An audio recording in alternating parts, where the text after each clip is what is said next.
El desaparecido, en tanto esté como tal, es una incógnita el desaparecido. Si el hombre apareciera, bueno, tendrá un tratamiento X. Y si la desaparición se convirtiera en certeza de su fallecimiento, tiene un tratamiento Z. Pero mientras sea desaparecido, no puede tener ningún tratamiento especial. Es una incógnita, es un desaparecido. No tiene entidad, no está. Ni muerto ni vivo, está desaparecido. Escuela de Mecánica de la Armada, mejor conocida como la ESMA, es un predio que fue cedido al Ministerio de la Marina. Funcionó entre 1924 y 1976, con el fin de ser utilizado como centro de instrucción técnica militar que incluía varios organismos. La ESMA cobró fama internacional porque allí funcionó durante la última dictadura cívico-militar un centro clandestino de detención, tortura y exterminio. Este fue uno de los centros clandestinos más grandes y activos del país. Se centralizó en el casino de oficiales. Por aquel edificio pasaron más de 5.000 detenidos desaparecidos. Los oficiales a cargo de la institución tenían estrictas instrucciones de no revelar su identidad ni su afiliación militar al realizar la captura de los presuntos subversivos. Aunque también se llevó alternativamente a secuestrados a otros edificios, un ejemplo es la enfermería o sanidad. Queremos saber dónde están nuestros hijos, vivos o muertos. Angustia porque no sabemos si están enfermos, si tienen frío, si tienen hambre. No sabemos nada. Y desesperación, Señor, porque ya no sabemos a quién recurrir. Consulados, embajadas, ministerios, iglesias. Todas partes se nos han cerrado, todas partes se nos han cerrado las puertas. Por eso les rogamos a ustedes, son nuestra última esperanza. Por favor, ayúdennos, por favor, son nuestra última esperanza. El edificio fue entregado por la Armada en el 2004. Actualmente funciona como museo, sitio de memoria ESMA y alberga un sitio museográfico sobre testimonios de las víctimas y documentos históricos. El edificio del ex casino de oficiales es prueba judicial desde 1998. Por este motivo, la propuesta museográfica no modificó la estructura ni su estado general.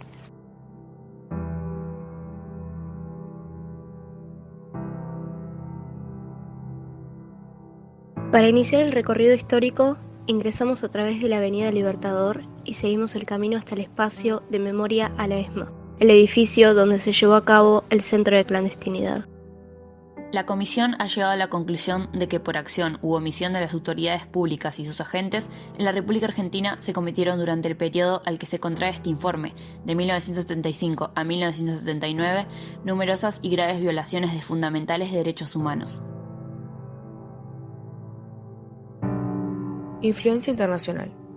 Para iniciar, es importante saber que la historia se contextualiza en el casino de oficiales, es decir, la casa de los oficiales que daban clases en el resto de los predios. Eran espacios de uso exclusivamente militar.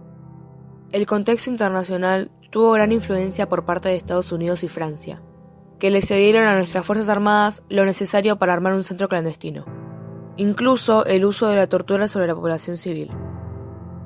Es así como el 24 de marzo de 1976 se decide levantar uno de los más grandes centros clandestinos de detención, tortura y exterminio en este mismo lugar. Historia. Durante los 7 años que duró la dictadura cívico-militar, hubo alrededor de 5.000 hombres y mujeres secuestrados, de los cuales aproximadamente 250 fueron los sobrevivientes. Estos dieron su testimonio en distintas instancias de juicio, y es con esto mismo que se reconstruye la armonía histórica de lo sucedido en el edificio.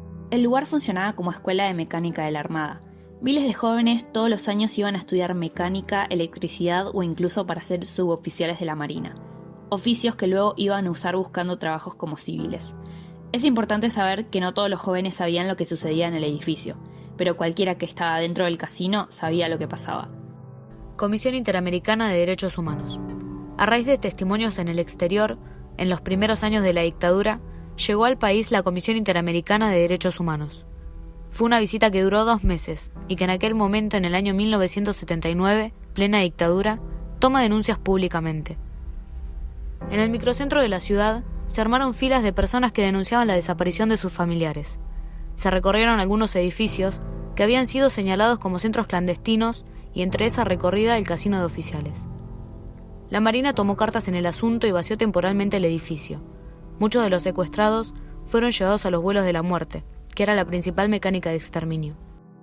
Dormidos o semidormidos mediante una leve dosis de un somnífero y engañados, haciéndoles creer que iban a ser llevados a una prisión del sur.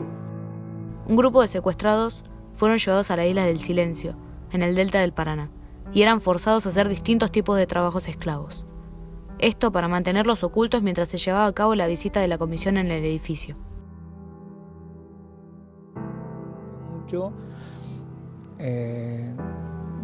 No volverme loco, no explotar, no hacer ninguna cosa,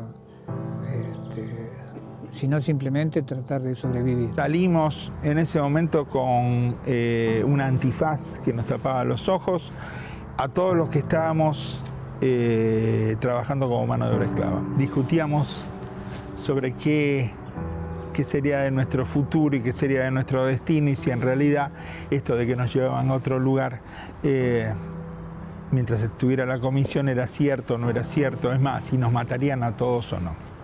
¡Derechos humanos! ¡Acá no se respeta! Además, como había ciertos testimonios que hablaban de la estructura del edificio, la Marina realizó una serie de modificaciones para que el testimonio de los primeros sobrevivientes no coincida con lo que veía la Comisión Interamericana.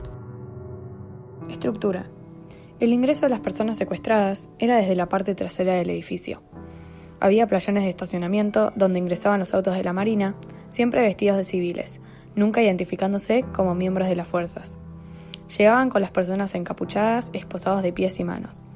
De esa manera tenían que permanecer el resto del tiempo que estuvieran allí dentro. Originalmente, en los primeros años, a través de la escalera eran subidos y bajados los secuestrados. Además, era la única escalera por la que podían ingresar los oficiales a sus dormitorios, en el primer y segundo piso, por lo que cualquiera que durmiese allí era evidente que sabía de los crímenes que se cometían.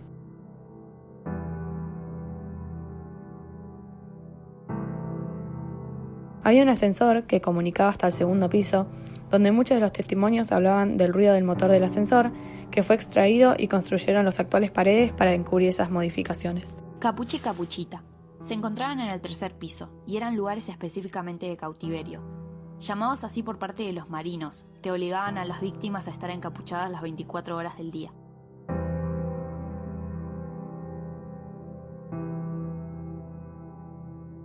Capucha era simplemente un altillo.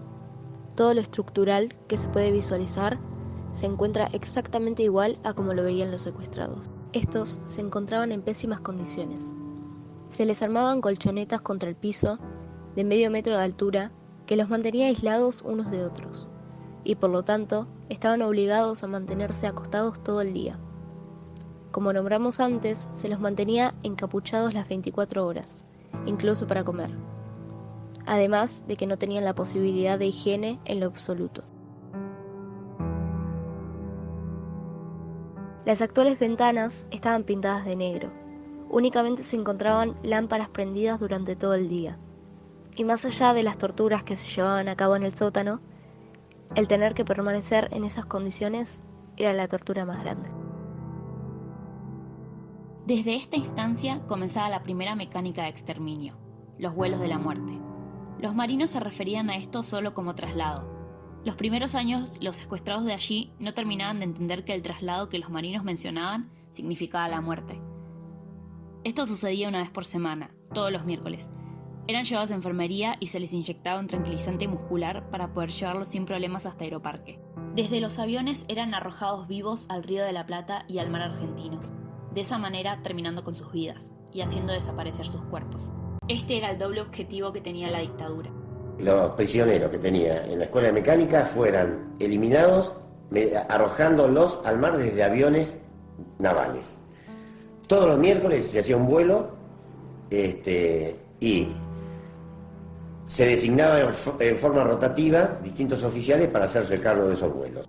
Se los desvestía y cuando el comandante de la aeronave daba la orden, que ya estaba informando que estábamos en una zona de mar adentro, se los arrojaba al mar uno por uno. Capuchita, llamado así porque era un sitio reducido y que sin embargo se llevaba a cabo todo circuito de un centro clandestino. Este se encontraba en las mismas condiciones que Capucha. La Marina le cedió el espacio a las otras fuerzas armadas para que tuvieran una base operativa dentro del mismo centro clandestino. Armaron 2 oficinas, una de trabajo esclavo y una sala de interrogatorios bajo tortura, completando todo circuito. Capuchita fue fundamental para la reconstrucción histórica del lugar, porque las personas sobrevivientes que estuvieron secuestradas allí escuchaban algunos sonidos muy emblemáticos de la zona que rodeaba el edificio. Así podían identificar que habían sido llevados a la ESMA y no a cualquier otro centro clandestino. Un ejemplo de los sonidos fue el tránsito de la General Paz y Avenida Libertador, el Colegio Técnico Raggio, donde se escuchaban los campanazos del recreo y el griterío de los chicos. Incluso el estadio de River, que fue sede del Mundial del 78, donde se escuchaban los gritos de festejos. En las paredes se puede apreciar escrituras y dibujos que fueron hechos en aquella época y que continúan bajo investigación para aportar algo de información. Hijos de desaparecidos. En la sala de embarazadas secuestradas, las mujeres eran obligadas a parir allí mismo a sus hijos. Los nacidos en la ESMA son solo una pequeña parte más de los 500 bebés que o fueron robados en el secuestro con sus padres o nacieron en centros clandestinos. En su mayoría, hay alrededor de 300 hombres y mujeres de más de 40 años de edad que siguen viviendo bajo una identidad falsa, y en muchos casos siendo criados por sus apropiadores, que tuvieron que ver con la muerte directa de sus padres biológicos. Cuando las secuestradas daban a luz, los marinos, para que ellas entreguen a sus hijos de una manera voluntaria, les decían que se los iban a entregar a sus abuelos biológicos, y que para esto debían escribir una carta, sin decir en las condiciones que se encontraban, solo mencionando que se encontraban trabajando en el exterior y que no se podían hacer cargo del cuidado del bebé. De los 35 casos de bebés nacidos allí, solo uno fue llevado efectivamente con sus abuelos biológicos. Hace 2 años que estamos así. Mi hija estaba embarazada de 5 meses cuando se la llevaron. Mi nieto tiene que haber nacido en agosto del año pasado. Hasta ahora no he podido saber nada de él. ¿Cuántos son ustedes? Miles.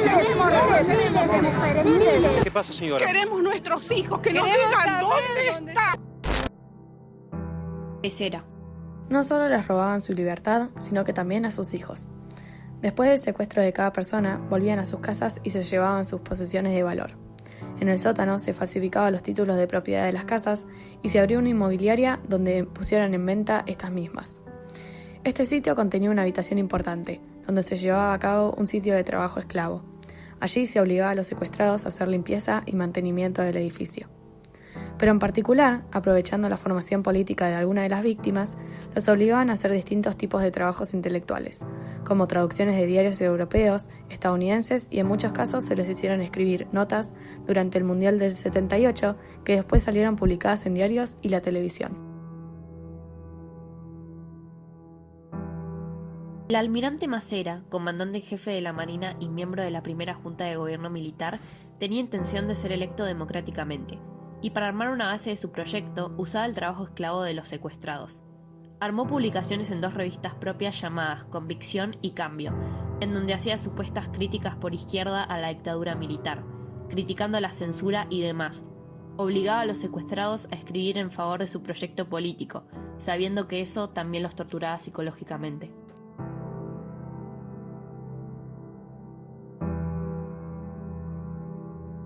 Sótano. El sótano fue de los espacios que más modificaciones tuvo. Muchas veces fueron bajadas las personas secuestradas hacia el sótano, donde tomaban lugar los interrogatorios bajo tortura, con la intención de extraerles información que les permitiera salir a secuestrar a más de sus compañeros de militancia política, sindical y estudiantil. Este era la primera instancia donde eran llevados los secuestrados, y enfermería el último lugar donde eran transitados antes de ser llevados a los vuelos de la muerte. El sótano era también uno de los principales espacios de trabajo esclavo. Allí se falsificaban todo tipo de documentos, como las identificaciones personales de los marinos en el momento del secuestro. Muchos de los sobrevivientes hablan en sus testimonios de cómo se los obligaba a hacer una especie de simulación, donde mientras ellos trabajaban allí, escuchaban el sonido de las torturas de sus compañeros y tenían que hacer de cuenta como si no les afectara. Se encuentran también rastros de las modificaciones, una pared falsa donde después de mucha investigación por parte del Estado, en 2010 se encontraron unos resortes que sostenían el ascensor. El 11 de febrero me llevan al sótano, por abajo de la capucha me muestran un papel que yo no sabía qué era y me dicen si yo sabía hacer eso. Por supuesto que después de tanta inactividad y de tanto estar tirado en el piso incomunicado, con capucha, con grilletes, con las esposas golpeadas, dije que sí, que yo lo sabía hacer. ¿De qué se trataba? Se trataba de una foja, digamos, del pasaporte uruguayo. Había que falsificar el pasaporte uruguayo, falsificar su fondo de seguridad, su registro negro. Yo no sabía que en la ESMA se hacían ese tipo de cosas. Una de las víctimas, Víctor Basterra, era obligado a tomar fotos de las personas secuestradas, armando planillas con información de cada uno. Asimismo, también debía tomar fotos de los oficiales responsables de los crímenes. Como este tenía acceso a la impresión de fotos en el laboratorio, en vez de imprimir la cantidad de fotos que se le pedían, hacía una copia extra para él, guardándose cada una de las fotos.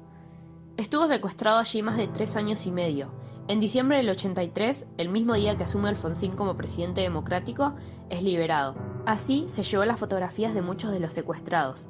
Gracias a esto, completó historias de familias enteras, que pudieron saber por cuál centro clandestino transitó su ser querido, y cuál fue el método que usaron para su muerte. Incluso tuvo la valentía de entregar ante la justicia las fotos de los oficiales de la Marina, que todavía se encontraban allí. Esto fue información fundamental para poder juzgarlo. ¿Qué lugar era? Era la Escuela de Mecánica de la Armada. ¿En qué condiciones se encuentra usted? ¿Estatado, engrillado? El estado en que uno se encontraba en esos momentos era con una capucha puesta en la cabeza, esposado y con grilletes en las piernas. Eso era permanente. Para sentarse había que llamar al guardia si lo permitía. Yo recuerdo que tenía mucha sed y hacía mucho frío y le pedí al guardia que me trajera agua, por favor, y el guardia dijo, así que vos querés agua, y me tiró un jarro de agua encima de las ropas.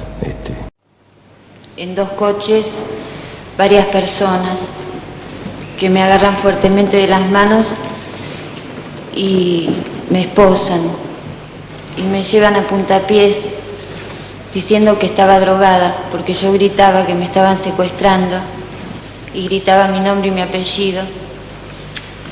Me llevan a un coche, ponen la sirena.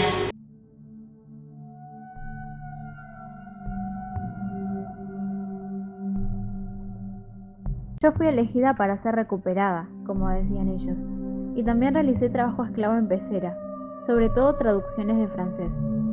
En la época del Mundial 78 me traían recortes de diarios franceses y me pedían que haga la traducción sobre todo aquello que tenía que ver con un boicot que se estaba haciendo en Francia.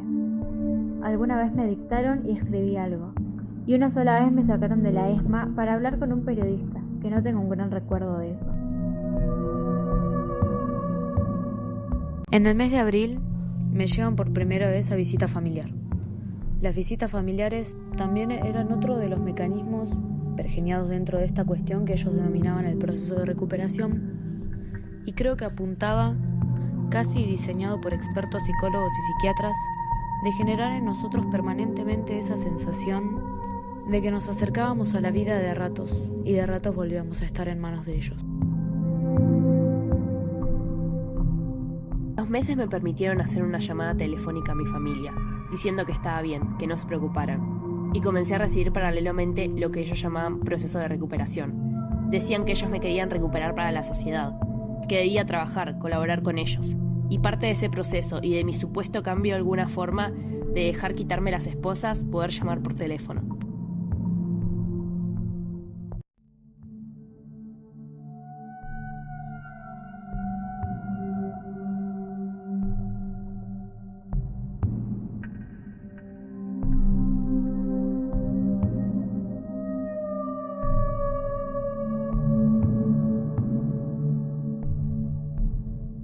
Aquí en la ESMA estuvieron detenidos, desaparecidos, cerca de 5.000 hombres y mujeres, militantes políticos y sociales, de organizaciones revolucionarias armadas y no armadas, trabajadores y gremialistas, estudiantes, profesionales, artistas y religiosos.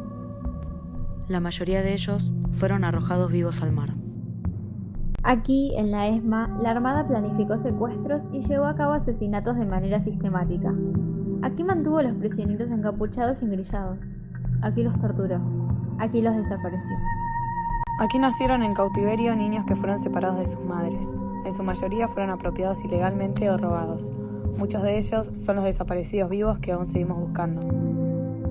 Aquí, en la ESMA, se produjo un crimen contra la humanidad.